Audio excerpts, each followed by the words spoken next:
Welcome back, all my lovely people. Much love, much respect.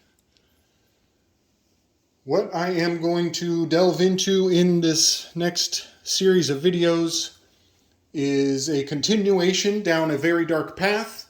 We are staring into the abyss. It is staring back at us, and we are going to call it out for what it is. I had quite a weekend of in-depth research and development of very advanced ideas in the conspiritual realm. We're going to saddle up and we're going to ride out and we're going to put the hidden hand on blast. You know, it's time. The quickening is here, and it's time to lift our awareness, and it will help everyone greatly to fully grasp the immensity of our opponent. You know, I believe there's a saying that you can judge a man by his enemies. And I tell you, the magnitude of this enemy is so great that I consider it a compliment to even identify the size of this beast, this behemoth. You know, this dark force that has everybody in quite a weak daze. So go check out a couple of the show notes I'm going to put below. We've got Interverse with Chance in the podcast that he's been doing. He had me on this weekend, and we went in real deep, and we talked about this subject. We talked about the hidden hand, the touchless death, and many aspects of the spiritual self-defense.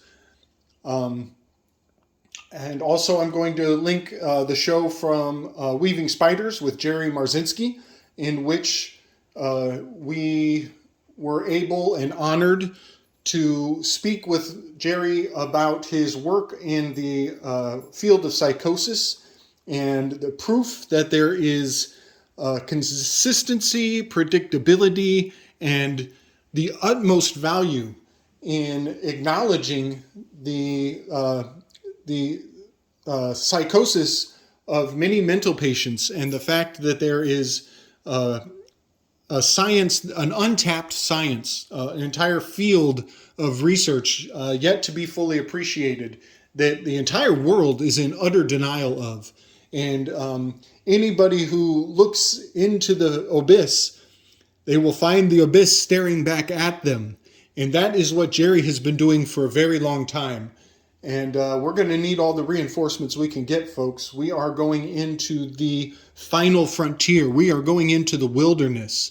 We are blazing a trail out of the city that has been built around us. We are waking up, and it is time for Exodus.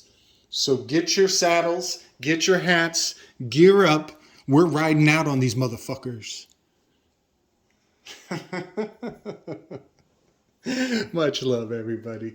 There's your wild-eyed, ranting introduction into what we're dealing with here. This is a continuation of my last few videos. You know, Chance was he gave me some feedback, and we took this thing to a whole nother level. And if you've seen the whole show, if you've gone to that second half of his show, you will get quite a head full of ideas, and it will serve you well to take the time and embrace, you know, the magnitude of what we're about to deal with here. All the rabbit holes.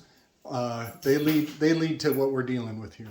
So we're going in on the subject of the hidden hand, the touchless death. You know, those who wear the gloves, the MK Ultra programming, and anybody who has the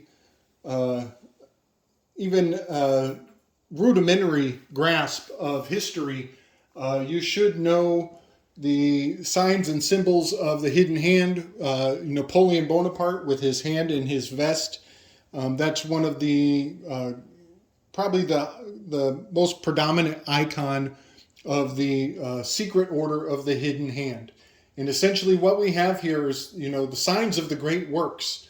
That there has been a brotherhood for hundreds of years now that have been manipulating humanity, and they are in full effect, to be sure. And we are going to go through some of the forensic evidence to expose that. We are looking at their fingerprints in the handiwork of that dark order.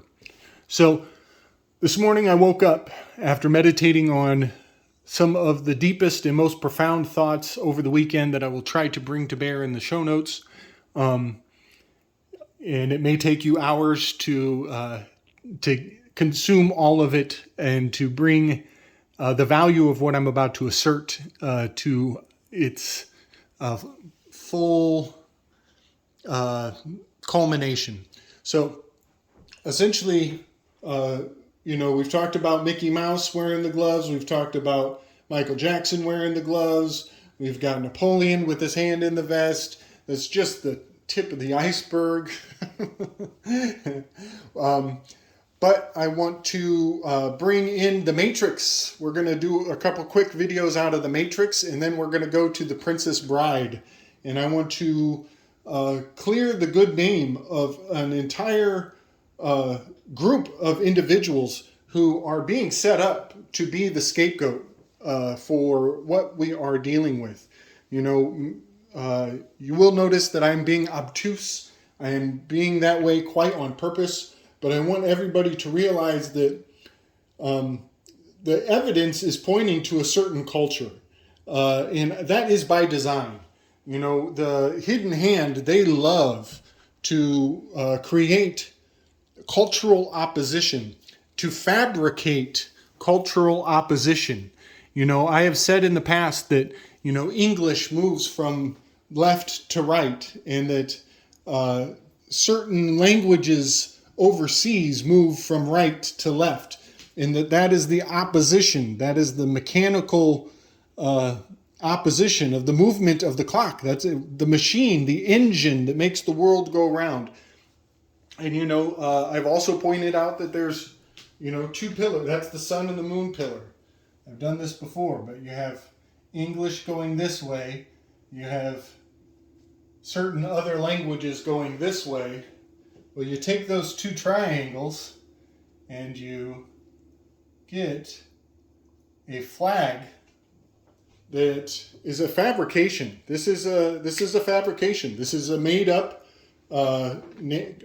nation that is being vilified quite by design. And I do not want anything to do with insinuating that this is real whatsoever. This is an illusion. This is magic tricks. This is the hidden hand at work. They are pitting entire cultures against each other. When meanwhile, the people who are really doing this, they have no allegiances whatsoever. They work in the shadows, to say the least. So, a lot of folks will point out that the date of 9/11, it skips the number 10. And that this is some sort of clue. This is some sort of indicator that they are avoiding oneness, you could say. And I will point out that it is hiding the hand. 9 to 11, it skips number 10. And the meaning of number 10 in certain cultural contexts is yod. And that is the hand. And so here, 9 and 11, it hides the hand. The hand is missing. It is the hidden hand. Also, I will point out that this is a 9 and a 2. That's 29. And 29 is a very Saturnian number. That is the number of years that it takes for Saturn to complete a Saturnian orbit around the sun. So here we have very deep coding, and we have all these symbols point to the hidden hand and Saturn worship. And if you haven't seen my previous videos on Anubis and the Saturn death cult, that is who we are talking about. We are not talking about the people who use this language. That is not who we're talking about. We're talking about a very, very elite, very advanced system of information keepers who will most certainly continue to control the very nature of the world we're in, as well as the thoughts that we are comfortable with having. And it is the thoughts that we are uncomfortable with that are actually highly important.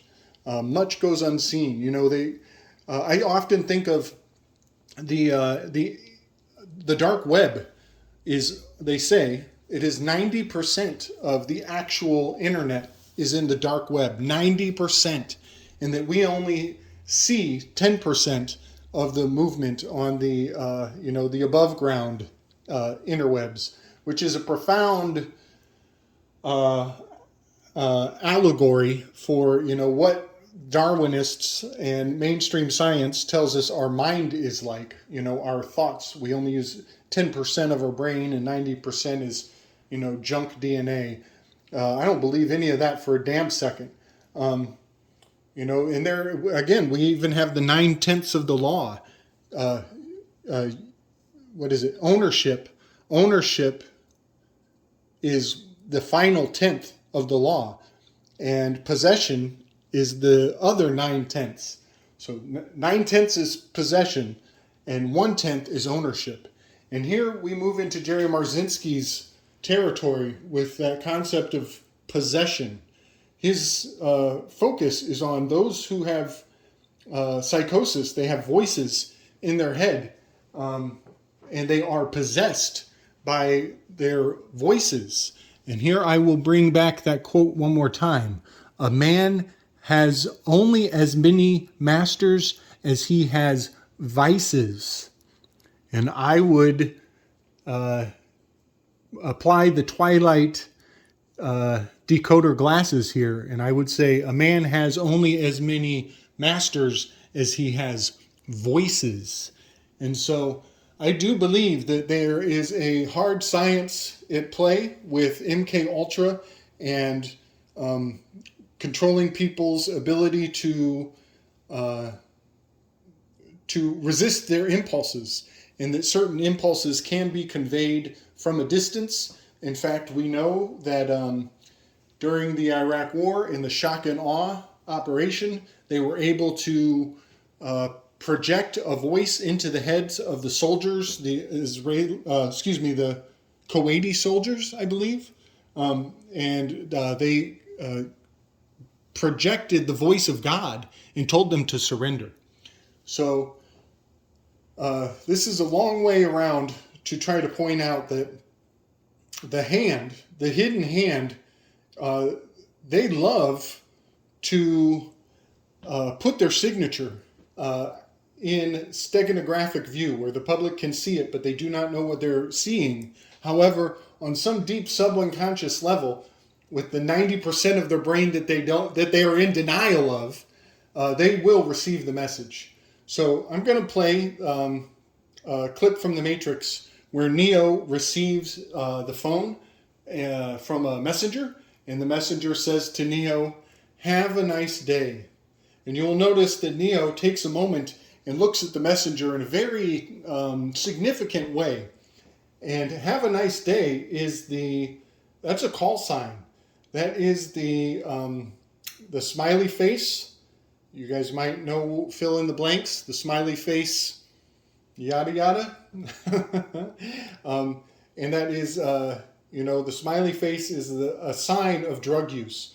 So I'm going to play that clip, and then we'll come back and we will substantiate that HAND, have a nice day, is a hidden hand. And then I'm going to play a couple clips from Princess Bride that has a lot of predictive programming kind of built into the film. So this is the scene from The Matrix. I hope I don't get in trouble for playing this. There's your hidden hand. You'll notice when the character steps into the scene, you will only see the one hand. Right there. Hidden hand. Right next to his hand.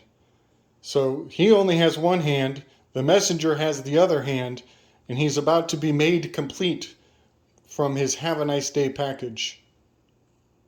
Thomas Anderson? Yeah, that's me.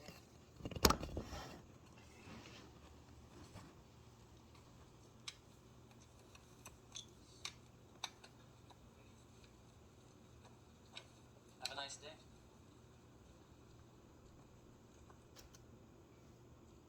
Notice the prolonged stare that indicates that was some sort that had some meaning, and that it took him some time to think about it.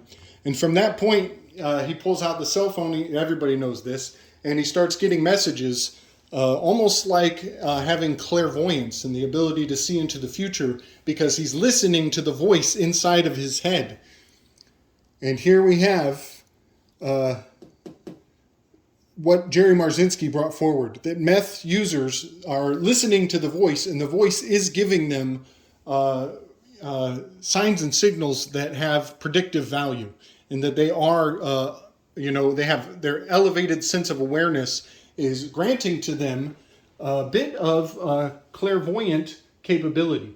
And I will point out that the word clear is a street slang for the word meth. And also that clear is a phrase in Scientology that means that the person has evacuated themselves, that they are ready for somebody else to put them to use. So in that context, one could say that methamphetamines are initiating an entire army of zombies, that someday they might flip a switch and all those zombies are receiving the messages, and an army of the dead, an army of soldiers from the hidden hand, from the Have a Nice Day cult. And so with all this in mind, I'm torn. I really want to see Matrix number 4, but I happen to know about number 4. Number 4, it means foot, it means sign, it means many things. It's the foundation. I've gone over Tav before, and I find it a little disturbing that, foot and sign, this goes back to the birth certificate. You put your foot, they put your footprint on that birth certificate, and it is considered you are signed into your citizenship, standing in the negative with no ship in exchange for your placenta. We've gone over this before. But that is a baptism, that is an initiation. And here we have an inversion. We're starting from the end. But this TAV goes back to the tribe of Dan. You can look up Tav. Read about the symbol of Tav, the 22nd letter, Master Builder. I've done a lot of videos on Tavistock and how Tavistock is indicating Tavila. The TVA from the Loki series, meaning duck as in you're baptized, you're initiated. This is very dark arts, and because of this, I don't think I'm going to watch the Matrix number Tav. I don't think I want to see Matrix number Tav. In fact, I fear that anybody who has been initiated, who has been cleared, they may receive a program just by watching this Matrix movie, and that would be quite the nightmare come to life. There is a great works that is about to come to fruition, and maybe it'd be a good thing if we didn't go into the theater and experience this. Society at large has been abstaining from the movie theater for over a year now. And the potency of the message will be that much stronger. Almost like somebody who's been off of their drugs for a very long time, that first hit when they go back will be quite overwhelming. So from there, I want to clear the good name of the people who use this system of communication. And I want to give you some context in plain sight of how using another culture's material can be harnessed to incriminate an entire race of people, and has been used in the past, and it's one of the oldest tricks in the book. You know, we all know about false flags at this point. So here we have the Princess Bride kidnapping scene.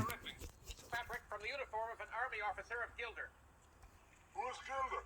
The country across the sea, the sworn enemy of Florin. Go. Once the horse reaches the castle, the fabric will make the prince suspect the Gilderians have abducted his love. When he finds her body dead on the Gilder frontier, his suspicions will be totally confirmed. So there you have, you know, standard false flag modus operandi. Now here I want to bring another level of predictive programming to bear for everybody's viewing pleasure. This is the scene where he fights the giant, and some of this dialogue is just shocking, absolutely shocking. Are you just fiddling around with me or what? I just want you to feel you're doing well. I hate for people to die in bad. You're quick. Good thing too. Were you wearing a mask? Were you going for acid or something like that? Oh no, it's just they're terribly comfortable. I think everyone will be wearing them in the future. I think everybody will be wearing masks in the future. And he didn't say that in some other language. He said that in our language. And this is my way of absolving 99% of the people who speak this other language. You know, the predictive programming, it's handed to us in both languages. You know, the people behind this, the Saturn Death Cult, they are multilingual, multicultural, and they have no allegiances. So don't get it twisted, folks. Love thy neighbor. Much love, peace, and strength.